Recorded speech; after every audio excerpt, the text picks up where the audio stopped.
امروز بالله حسن صحبت میزنه از اون 9 روزی که جشن میگیری، اون 3 جشن راه بیندازی که 9 روزه خجالت بکش. قبلش که اون چهارشنبه سوزه، اون چهارشنبه این هم 9 روز میشه 13 که 13 بدر میکنه. امسال اختلاف بود که اون شب چهارشنبه سوزه 22 یا 29.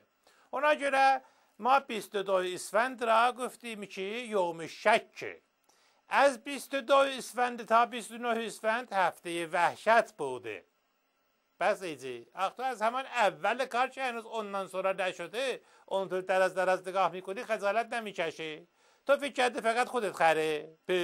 نه خیر، شما ساکت باش، خودم دست دارم جوابش را میدهم.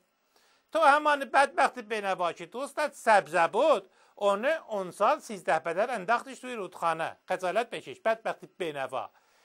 سنت اینه که اول اونو گره میزده بعد میانداخته. خجالت بکش. بله خلاصه اونو میگفتم که مقام عظما بر سر انتخابات گیر کرده مثل چیز.